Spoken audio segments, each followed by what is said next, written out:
اب اس میں اس وقت کے حساب سے جو بہت سارے لوگ بینکوں میں پیسے جمع کرتے تو اس کو بھی وضاحت کے ساتھ بتا دوں۔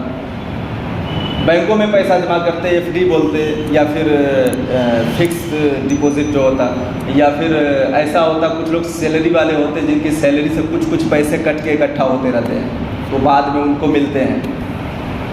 تو جو بینک کا سسٹم ایسا ہے تو اس کا بھی مال ایسا ہوتا ہے جس کا ملنا 100% یقینی ہوتا ہے۔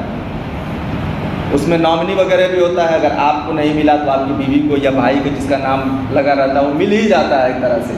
اس کو میں نے 100% کیوں کہا، تھوڑا کم بھی پکڑ لیجئے، 90% پکڑ لیجئے تو بھی غالب گمان میں وہ آ جاتا ہے۔ اس کو میں نے اس لیے کہا کہ اب تک جتنے لوگوں کے پیسے جمع ہوتے ہیں تقریباً سب کے مل ہی گئے ہیں۔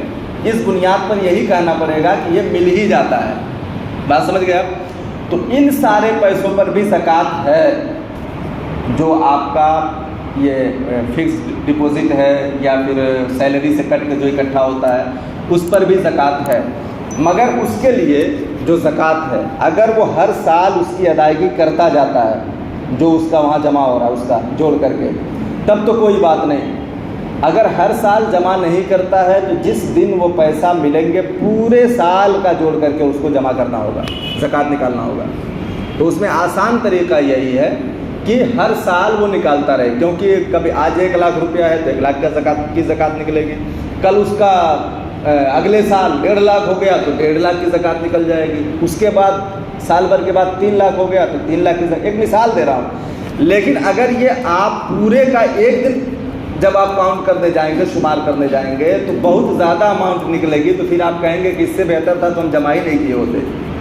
بات سمجھ رہے ہیں آپ؟ کیونکہ شیطانی وسوسہ آ جاتا ہے، خیال آ جاتا ہے، پھر وہ اسی خیالات میں آدمی زکوٰۃ دینا چھوڑ دیتا ہے۔ تو پھر اس لیے بہتر یہی ہے کہ جن کے اس طرح کے پیسے ہوں، فکس والے یا سیلری میں کٹنے والے، تو ہر سال اس کی جو قیمت بنتی ہے، جو زکوٰۃ کا جو رقم نکلتی ہے اس کو نکال کر کے ہر سال اس کی ادائیگی کر دیں، ورنہ جب آپ نکالیں گے، کیونکہ اس پر بھی زکوٰۃ ہر سال ہے اگر آپ مالک نصاب ہیں، اور اگر مالک نصاب نہیں ہے تو کوئی بات ہی نہیں ہے، تھوڑے تھوڑے اگر اکٹھا ہوتے ہیں تو ان باتوں کا خیال رکھنا ضروری ہے۔